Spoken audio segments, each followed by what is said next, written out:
Halo teman-teman ATL Indonesia di mana saja berada, semoga teman-teman selalu sehat dan dilimpahkan banyak rezeki. Nah, kali ini kita membahas soal-soal latihan persiapan UKOM bagi TLM.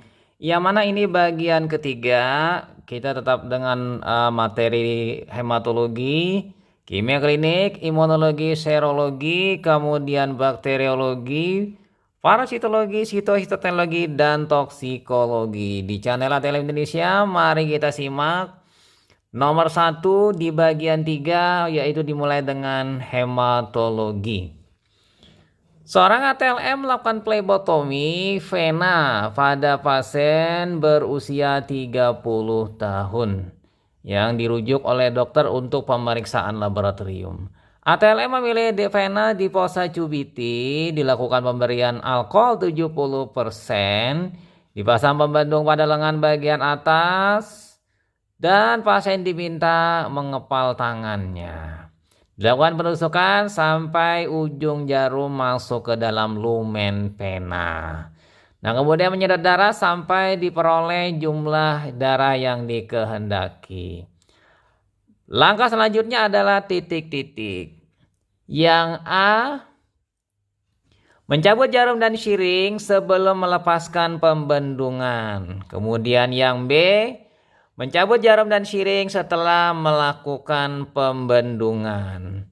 Lalu yang C, mencabut jarum dan syring dan mengalirkan darah pada botol sampel. Yang D, melepaskan jarum dari syring dan mengalirkan darah pada botol sampel. Atau yang E, mengalirkan darah dari syring tanpa melepas jarum terlebih dahulu. Nah, untuk opsi ini jawabannya yang tepat adalah mencabut jarum dari vena dan syring ya secara bersamaan setelah melepaskan pembendung. Maksudnya di sini lepas dulu tourniquet dan lalu dicabut jarum bersama syring tadi. Kita pindah lanjut ke soal selanjutnya, soal nomor 2, kimia klinik. Seorang ATLM sedang dinas pagi di sebuah laboratorium menerima pasien seorang ibu hamil berumur 24 tahun dengan riwayat mempunyai penyakit hepatitis. Dokter meminta pemeriksaan faal hepar. Parameter yang biasa digunakan untuk mendiagnosa penyakit di atas adalah titik-titik. Yang A, trigliserida dan HDL, kemudian yang B, kolesterol dan HDL, kemudian yang C, AST dan ALT, kemudian D, urik asid dan kreatinin, atau yang E, ureum dan kreatinin. Nah, untuk opsi ini kita harus memilih jawabannya adalah yang C, AST dan ALT. Kedua parameter ini memang digunakan untuk kelainan pada hati pada awal-awal untuk uji saringnya. Jadi kita tahu ya, faal hepar dapat diketahui dengan pemeriksaan enzim AST dan ALT dalam serum. Jadi pada kondisi hepatitis atau radang hati, jadi hepatitis ini macam-macam penyebabnya, ada penyebabnya virus, kemudian mungkin bakteri, zat kimia, obat-obat, dan gangguan lainnya. Jadi terjadilah radang hati. Apabila terjadi radang hati, maka terjadi kenaikan kadar enzim AST dan ALT. Yang mana di dalam sitoplasma sel hepatosit, itu AST dan ALT terlepas masuk peredaran darah, lalu di dalam darah terjadi peningkatan dan dianalisa secara kinetik di laboratorium. Nah, kita pindah lanjut ke soal selanjutnya, soal nomor 3, imunologi serologi. Seorang ATLM melakukan pemeriksaan deteksi HIV pada pasien dengan prevalensi tinggi dan didapatkan hasil negatif dengan menggunakan metode rapid test. Jadi rapid di sini digunakan ya. Namun terdapat keraguan hasil. Maka tindakan pertama yang harus dilakukan ATLM adalah titik-titik.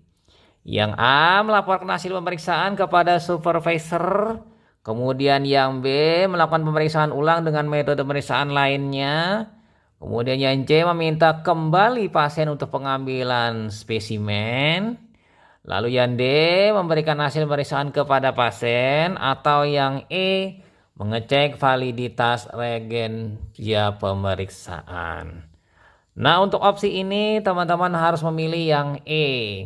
Mengecek validitas reagensia pemeriksaan, ya, meliputi dari sensitivitasnya berapa, kemudian spesifisitasnya berapa persen, kemudian lagi keterulangannya bagaimana, akurasi presisinya, kemudian masa kadaluarsanya dilihat juga apakah expired date, sehingga kita tidak ragu ya. Kemudian dia ini masuk dalam regen mana, R1, R2 atau R3 berdasarkan sensitivitas tertingginya dan spesifisitas tertingginya. Dan pastinya kita juga harus melihat di sini adalah cara kerjanya kembali. Jadi supaya tidak salah berapa mikron serumnya yang diambil, berapa tetes buffer yang digunakan untuk metode refit ini. Nah, kira-kira jadi itu penting sekali untuk melihat apakah memang sudah benar tahapan-tahapan dikerjakan sehingga hasilnya didapatkan negatif atau positif. Kita pindah selanjutnya ke nomor 4, bakteriologi. Untuk identifikasi koloni bakteri patogen dilakukan uji gerak atau motility dengan menggunakan media pertumbuhan.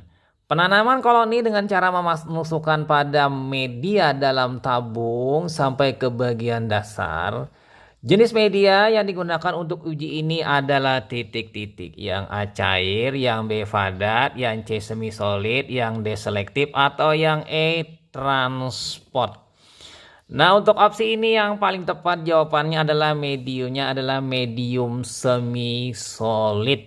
Nah, medium semi solid ini biasanya digunakan untuk melihat gerak bakteri. Jadi bakteri yang memiliki flagella, mau flagellanya monotrik, peritrik, ampitrik, atau feritrik ya, lovotrik, itu akan bergerak dia dengan alat geraknya tadi, bergerak tumbuh, bergerak menuju arah tusukan tadi. Sehingga nanti apabila dia dikatakan memiliki alat gerak, dia akan tumbuh penuh berupa putih ya, warna putih di permukaan dari medium tadi. Nah, kita bisa melihat pada gambar berikut ini di medium SIM. Nah, medium SIM itu adalah medium semi solid. Jadi medium SIM ini medium yang digunakan untuk melihat adanya gerak motility, indol dan sulfida, ya kan? Jadi disebut dengan SIM, sulfat atau sulfida, indol, motility. Jadi nanti akan terlihat warna hitam itu bukti dia metabolisme menghasilkan sulfida. Kemudian gerak itu putih pada permukaan. Kemudian kalau untuk melihat indol maka dengan regen Kovac. Kita pindah lanjut ke nomor 5, parasitologi. Seorang pasien laki-laki berumur 25 tahun mengalami diare atau disentri diikuti dengan kolik abdominal, tenesmus, nausea, dan muntah-muntah. Atas rujukan dokter dilakukan pemeriksaan tinja pasien. Secara makroskopis ditemukan bentuk kista pada tinja padat pasien. Dan pada sediaan feses secara mikroskopik ditemukan adanya makronukleus dan mikronukleus. Nah, penyebab diare tadi adalah titik-titik, yang A Balantidium coli, yang B Entamoeba coli, yang C Entamoeba histolytica, kemudian yang D Entamoeba hartmanni, atau E Giardia glamlia. Nah, ini contoh mikroskopik yang dilakukan setelah feses tadi dibuat sediaan ya secara mikroskopik pada kaca objek ya. Nah, untuk jawabannya di sini pasti teman-teman dengan melihat dari gambar tersebut, kistanya adalah kista Balantidium coli. Jadi Balantidium coli ini penyebab balantidiasis ya pada manusia. Dan ini adalah satu-satunya jenis siliata yang patogen terhadap manusia. Ya, bentuk tropozoitnya terlihat sekali adanya silianya mengelilingi. Jadi memiliki dia dua buah inti, ada makronukleus dan mikronukleus. Lalu dia berukuran sedang ya dan membulat pada kista, sementara pada bentuk tropozoid dia agak lonjong, lalu ada celah terbuka sitostom. Nah, yang paling khas di sini juga dia ada vakuola kontraktil ya di situ. Dan juga pastinya di sini dia ini merupakan yang patogen ya dari siliata.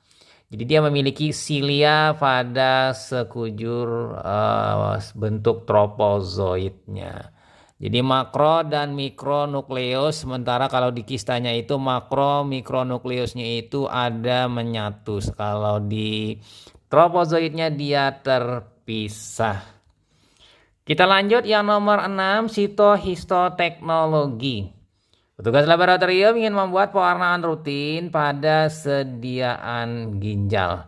Dari hasil pewarnaan tersebut melalui pengamatan dengan mikroskop terlihat muncul warna biru pada inti sel dan warna kemerahan pada sitoplasma tersebut. Jenis pewarnaan sediaan histologi tersebut adalah titik-titik. Yang A pewarnaan rek, kemudian yang B pewarnaan impregnasi ferak, kemudian yang C pewarnaan hematoksilin iosin, kemudian yang D pewarnaan migron walginsa, atau yang E pewarnaan osmic acid. Nah, ini adalah contoh pewarnaannya.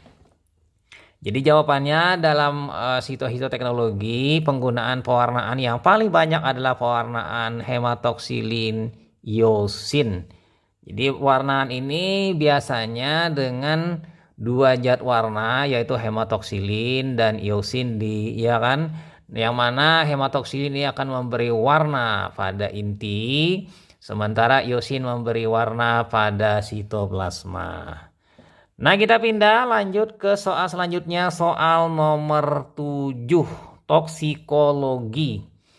Seorang petani berusia 58 tahun mengalami kejang-kejang.